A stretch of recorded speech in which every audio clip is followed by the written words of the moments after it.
Actors will do just about anything for a role, and so would you if you were in their shoes. You can't tell us you wouldn't slim down, gain a few pounds, or shave your head if they were paying you big bucks. But would you go as far as to play another gender for Hollywood? These actors did, and they really pulled it off beautifully. Well, some of them did. While we definitely don't have any favorites, there's one actor in particular who was so good at playing an adorable English lady that he turned the movie into a timeless classic. Okay, let's get into all these actors who played the opposite gender.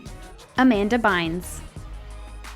The spunky Amanda Bynes and director Andy Fickman spent a lot of time checking out guys at the mall, but it's not what you think. They were actually there to study the way regular guys behaved so Amanda could take on the role of Viola Hastings in the 2006 film She's the Man. But why did her character have to go so far as to turning into a guy? Well, here's a mini refresher in case you forgot about basically the greatest 2000s movie ever. Viola's soccer team got cut, so she disguised herself as a boy to infiltrate her twin brother's all-boys school. With her boy look, some said that she looked a bit like Zac Efron, who wasn't in the film, by the way. Sadly, the movie didn't win any awards, but it's still a ton of people's guilty pleasure. But how did Amanda feel about playing a boy? The girl absolutely hated it. In fact, she said she was pretty bummed out when she saw what she looked like in the film. Ouch.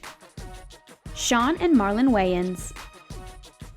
Seeing two dudes playing women on the big screen is always a wild ride, but seeing the two hunky and very masculine Wayans brothers turn into blue-eyed blondes from Los Angeles was completely insane. Now, in today's world, the racial implications of what they'd done would probably take some heat from the public, but in 2004, White Chicks was one of those movies that made everyone crack up. Unfortunately, critics thought it was one of the worst films of the year, but clearly audiences didn't agree. The film almost quadrupled its production budget at the box office. Not too shabby for a movie that was critically slammed, right? But you won't be surprised by what Sean Wayans had to say about playing FBI agents who posed as Paris Hilton-inspired hotel heiresses. He said, quote, "I just thought it was a funny idea. I wasn't even thinking about the makeup when we first came up with it," end quote. Do you think the Wayans brothers should start working on a sequel, or should the past stay in the past?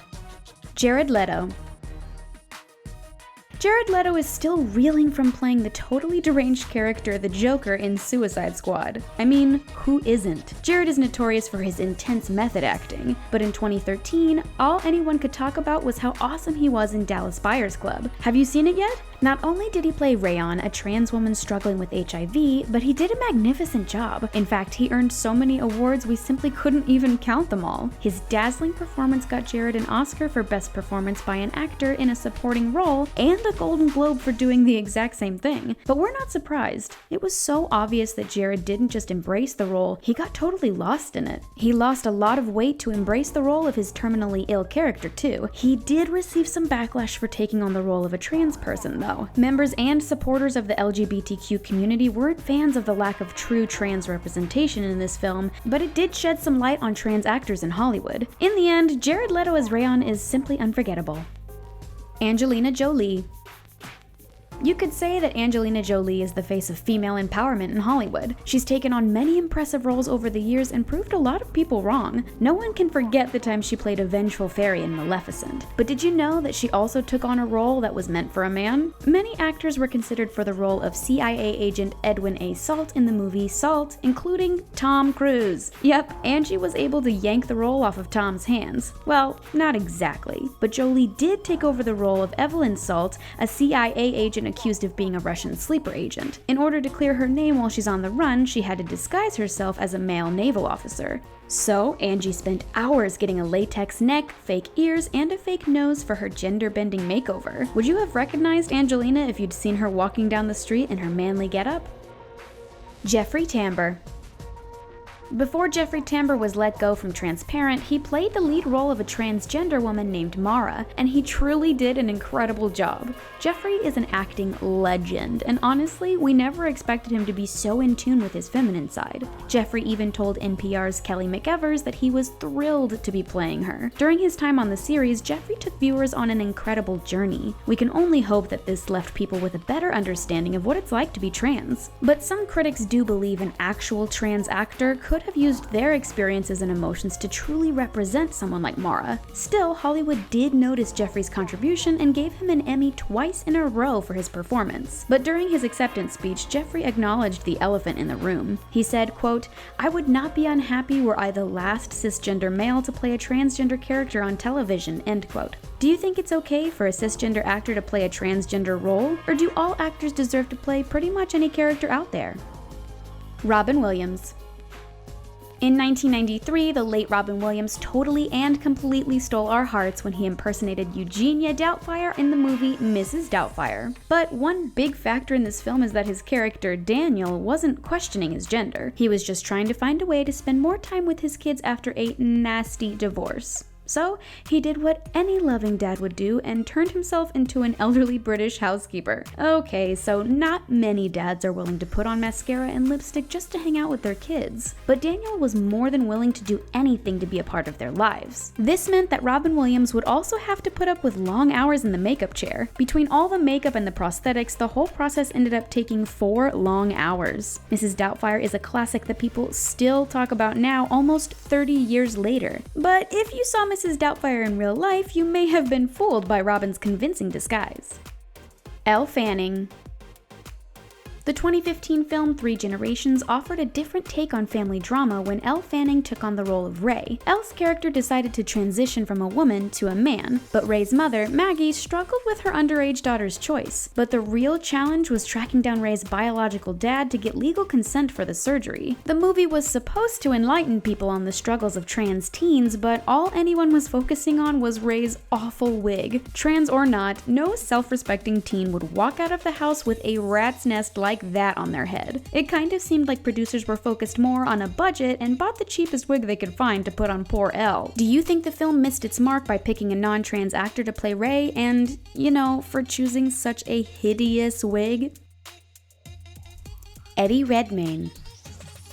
The Danish Girl was a love story based loosely on the life of Danish artist and trans woman Lily Elbe. Eddie Redmayne pulled off the role of Lily's journey like a total boss, and he really did his homework by studying Lily's autobiography, Man into Woman. He also met with 6 trans women from various generations to understand what Lily had gone through. Eddie wore lipstick and an auburn wig when he screen tested, but the actor admitted he felt a bit self-conscious. He told Variety, quote, "The feeling of being gazed at and scrutinized and the fear is there," end quote. But Eddie was absolutely in love with the challenge that playing a trans character represented. Unfortunately, the actor received a lot of criticism for being a cisgender man playing a trans role. Even if he did his best to be true to the character and respectful to the trans community, trans people felt unrepresented once again. But despite this, he was still nominated for an Oscar, a Golden Globe, and a BAFTA award.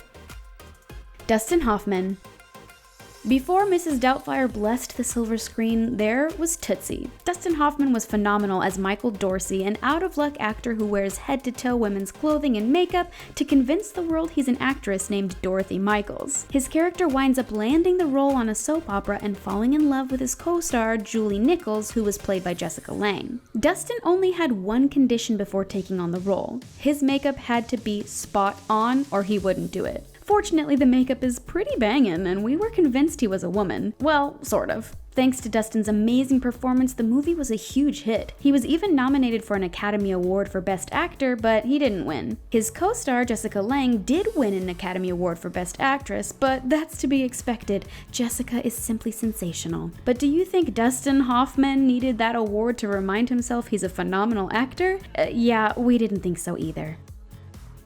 Patrick Swayze. You probably remember the actor from his role in the movie Dirty Dancing, but Patrick Swayze really made a gorgeous, and we do mean gorgeous, woman in the movie To Wong Foo, Thanks for Everything, Julie Newmar. You only have to get a glimpse of Patrick's performance as Vita Boheme to know he was fully committed to the role. This man didn't just dress up in women's clothes and put some makeup on. He talked the talk and literally walked the walk in 10-inch heels. And most Patrick Swayze fans would agree that no actor has ever looked as beautiful in drag drag as he did. His co-stars Wesley Snipes and John Leguizamo didn't look too shabby either, but Patrick's amazing transformation wasn't the only thing that knocked everyone's socks off. There was also Vita's empowering quotes that she loved to share with anyone she met. Wise words like, quote, "I want you to believe in yourself, imagine good things, and moisturize. I cannot stress this enough," end quote. Wouldn't Vita be the coolest life coach ever? John Travolta. Some of the actors we've mentioned before have either dressed in obvious drag or full-out played trans characters, but John Travolta played an actual woman for the movie Hairspray. While we couldn't imagine anyone better suited for the role, it wasn't a quick decision either. He told Telegraph's John Hiscock that when you're used to playing more masculine characters, you, quote, "think long and hard when someone asks you to put on a dress and portray an overly protective mother," end quote. But after 14 months of letting it swirl around his head, John finally said yes to playing the lovable Edna Turnblad. It's actually interesting seeing an actor like John playing the role of a woman who wasn't transgender or dressed in drag. Edna was just a woman and John was merely the guy who brought her to life. This role is infamous for being played by men and is best remembered being played by Harvey Fierstein on Broadway. We think John Travolta may have given him a run for his money though. Hilary Swank. The 1999 film Boys Don't Cry earned Hilary Swank tons of recognition for her role as a trans man named Brandon Teena. In the movie, Brandon's love interest Lana didn't know he was trans, but someone eventually figured it out and Brandon paid the ultimate price. Hilary ranked in an Academy Award, a Golden Globe, and a bunch of other awards for this role. If you've seen the movie, then you'd understand why Hollywood thought Hilary's performance was unforgettable. But years later, she spoke with The Guardian and said that there were people who claimed she shouldn't have done Boys Don't Cry, especially because it was based on true events. But at the time, people weren't as conscious about trans rights. Hilary simply felt the movie helped shine a light on trans issues. But do you think Boys Don't Cry raised awareness for the trans community? The year the film came out, it was applauded by GLAAD for giving a voice to the trans community. So we think this one is definitely a win. Cillian Murphy. You may know Cillian Murphy for his piercing blue eyes and for having his dreams infiltrated in the movie Inception, but you may not have known he played a young trans woman in the 1970s in the film Breakfast on Pluto. Cillian's character, originally named Patrick Braden, said that she wants to be called Kitten. When she came of age, she leaves Ireland for London to start a new life. Although she embarked on a journey to find her mother, she also left her Irish town because no one understood what she was going through. To get ready for the role, Cillian studied women's body language and even hung out with a drag queen who took him dancing and taught him how to dress. Thankfully, all that hard work paid off. Cillian earned a Golden Globe nomination and won the IFTA award for Best Actor in a Lead Role in a Feature Film. While audiences liked the film, some critics did not. Breakfast on Pluto got a mere 56% on Rotten Tomatoes. Do you think Hollywood's obsession with gender-bending characters has gone too far? So which opposite gender performance on this list was your favorite? Let us know your story in the comments below. Thanks for watching, and as always, don't forget to subscribe for the taco for more crazy fun videos.